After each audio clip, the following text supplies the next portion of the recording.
আমাকে বাঁচাও, আমি পানিতে পড়ে গেছি, আমি সাঁতার জানি না। যা ভেবেছিলাম তাই হলো, মেয়েটা সত্যি সত্যি পানিতে পড়ে গেছে, আবার সাঁতারও জানে না।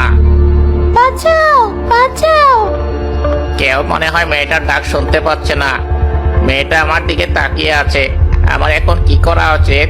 মেয়েটাকে সাহায্য করা উচিত, নাকি ওকে ফেলে নিজের মতো চলে যাওয়া উচিত?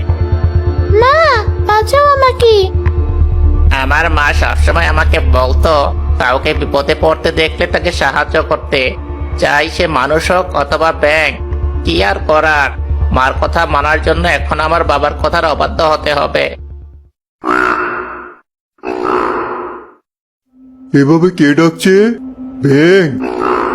ব্যাং আবার এভাবে এত জোরে ডাকতে পারে? মনে হচ্ছে আমাদের পুরো গ্রামকে ওর ডাক দিয়ে কাঁপিয়ে ফেলছে। চল তো শব্দটার কাছে গিয়ে দেখি আসলে কিসের ডাক এটা।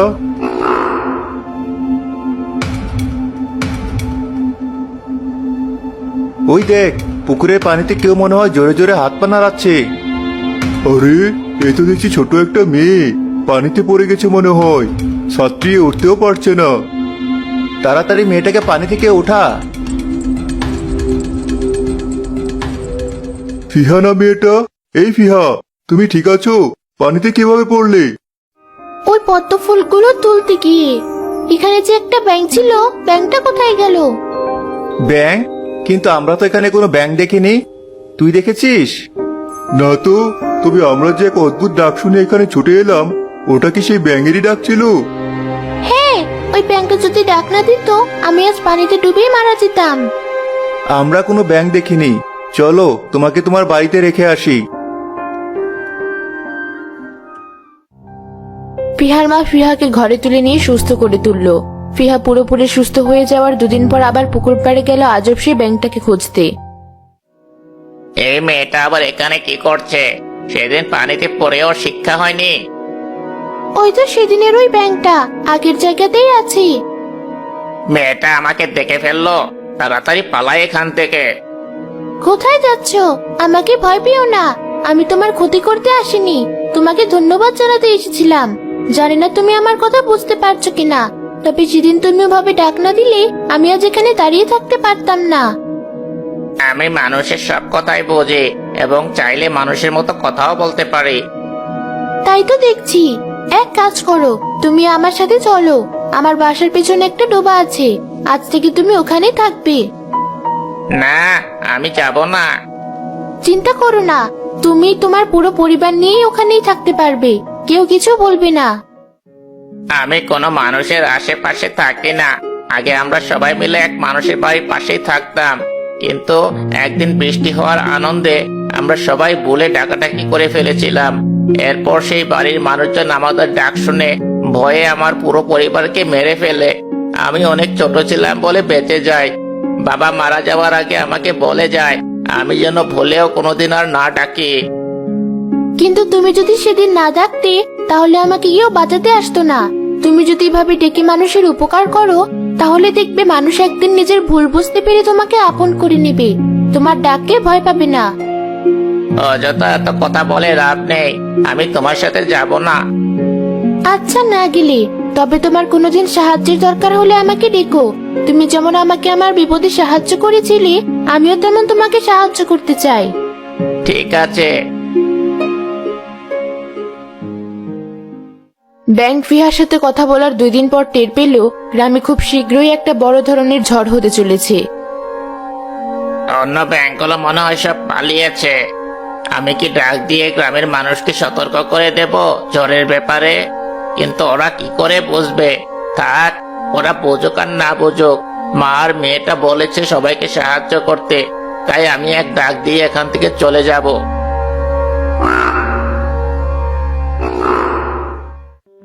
সেই ব্যাঙটা আবার ডাকছি, ওর কোনো বিপদ হলো না তো? গিয়ে দেখি তো। কোথায় যাচ্ছিস ফিহা? কেবলই বাইরে থেকে কিসের যেন একটা ভয়ানক ডাক শোনা গেল। তুই এখন বাইরে যাস না। ওটা কোনো ভয়ানক ডাক নয় মা, ওই ডাকটার জন্যই আমি তোমার কাছে ফিরে এসেছি। তুমি চিন্তা করো না, আমি একটু পরে চলে আসবো। এখন মানুষজন আবার জড়ো হওয়ার আগে এখান থেকে সরি। কি হয়েছে? তুমি এভাবে ডাকলে যে? তুমি এত তাড়াতাড়ি চলে এসেছো। অবশ্য আমি জানতাম তুমি আসবে। চলো একটু ওদিকটাই যাই, ওখানে সহজে কেউ যাওয়ার কথা না।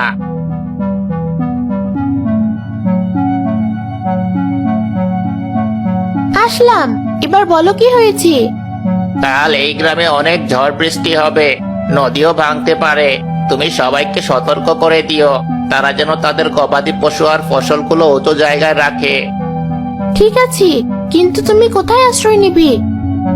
আমি জানি আমি কোথায় গেলে সুরক্ষিত থাকব। তুমি যত দ্রুত সম্ভব গ্রামবাসীকে সতর্ক করে দাও। আর এই নাও, তোমার জন্য পাতা দিয়ে এই ছাতাটা বানিয়েছিলাম আমি। যত জোরে বাতাস আর বৃষ্টি হোক না কেন, এই ছাতার কিছুই হবে না। ছাতাটা অনেক সুন্দর, তোমাকে ধন্যবাদ। তুমি এখন যাও, আমি সবাইকে সাবধান করে দিচ্ছি। ফিহা, তুমি এখানে? একটু আগে অদ্ভুত একটা ডাক শোনা গেল। তোমাকে বাঁচানোর সময়ও এমন ডাক শুনেছিলাম আমরা।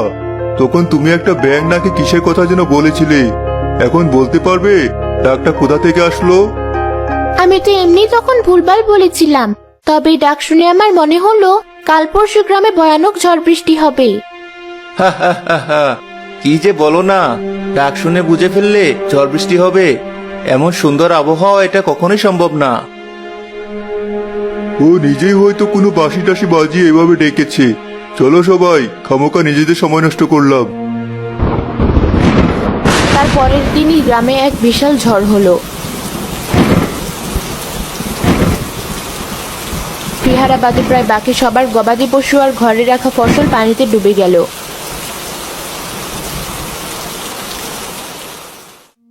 কেন যে সেদিন তোমার কথা শুনলাম না, তাহলে আজ আর এই দিন দেখতে হতো না।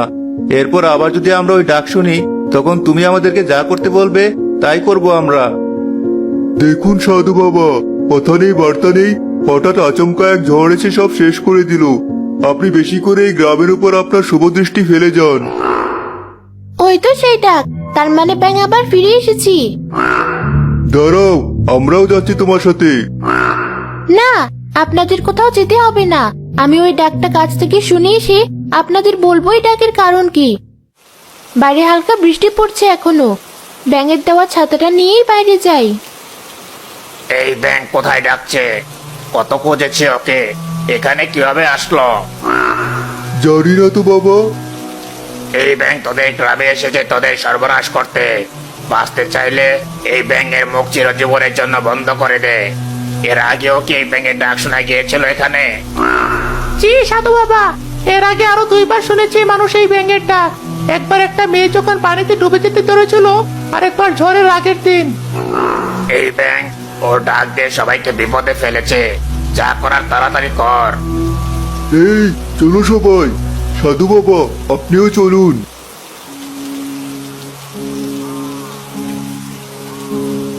কি হয়েছে? তুমি এভাবে ডাকছো কেন? একটা তো সংবাদ আছে, আগের ঝড়ের পর আজ সন্ধ্যায় আবার ঘূর্ণিঝড় হবে।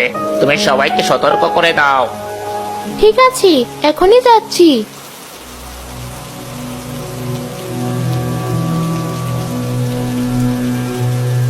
ওই তো ব্যাঙটা, জালটা ফেল তাড়াতাড়ি।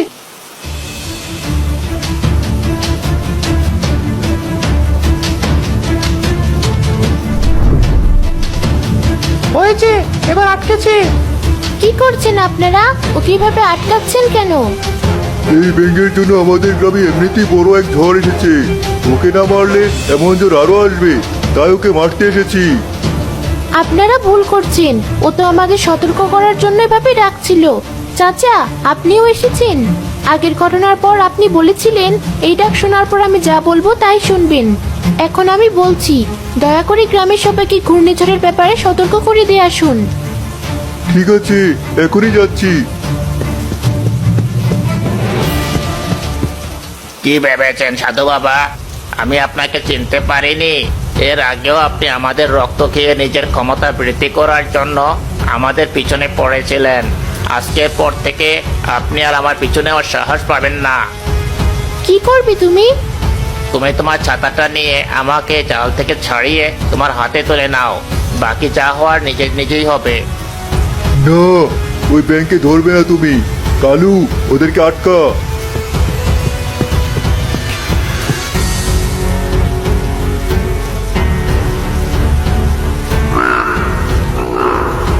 এ কি, ওই হতচ্ছাড়া ব্যাঙ আবার ওর বেসুরা গলায় ডাক শুরু করলো কেন? তার দিকে হঠাৎ এমন অন্ধকার হওয়া শুরু করলো কেন? আর এত বাতাস কোথা থেকে আসছে? এই বাতাসটা আমাকে উড়িয়ে নিয়ে যাচ্ছে। গাছ থেকে ধরে আমি দাঁড়িয়ে থাকতে পারছি না, কেউ আমাকে বাঁচাও। ফিহা আর সেই আজব ব্যাঙ ছাতেরা নিয়ে ঝড়ের মধ্যেও দিব্যি দাঁড়িয়ে রইল, আর তাদের সামনে থাকা তিনজনকে ঘূর্ণিঝড়ের ভেতর উড়ে যেতে দেখলো। আজ থেকে আমি তোমার সাথে থাকবো। যে ভয় দেখিয়েছি, ওই লোকগুলো আর আমার পিছনে আমার কথা চিন্তাও করবে না। ঠিক আছে, চলো।